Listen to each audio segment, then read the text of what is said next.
वाडेगाव ते तामशी पिंपळगाव रस्त्याची दयनीय अवस्था.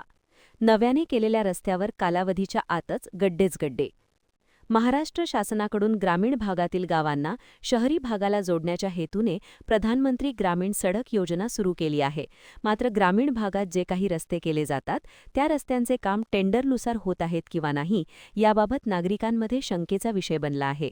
कारण वाडेगाव ते पिंपळगाव हा नव्याने केलेला रस्ता कालावधीच्या आतच गड्डेमय झाला असून पूर्ण रस्ता फुटला आहे. या रस्त्यावर टेंडरनुसार मटेरियल टाकले नसल्याचे नागरिकांमध्ये चर्चा आहे. या रस्त्याबाबत मौजा तामशी येथील नागरिकांनी ग्रामपंचायतच्या वतीने कार्यकारी अभियंता महाराष्ट्र ग्रामीण विकास संस्था अकोला यांच्याकडे लेखी तक्रार अर्ज दाखल केला आहे.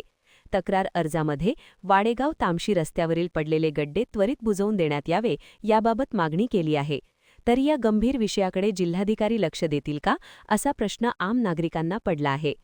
वाडेगाव ते तामशी या नव्याने केलेल्या रस्त्यावर पडलेले गड्डे त्वरित बुजा, अन्यथा मंत्रालयात तक्रार दाखल करून संबंधित ठेकेदारावर कठोर कारवाई करून शासनाच्या वतीने झालेला सर्व खर्च शासन निधी शासनाच्या तिजोरीत जमा करण्यात येईल व पुन्हा नव्याने रस्ता करण्यात येईल, असा इशारा शिवसेना शिंदे गटचे युवासेना लोकसभा अध्यक्ष नितीन पाटील मानकर यांनी दिला आहे. आणखी नवीन व्हिडिओ पाहण्यासाठी आमच्या देशमुख एक्सप्रेस न्यूज चॅनलला सबस्क्राईब करा, लाईक करा आणि शेअर करा.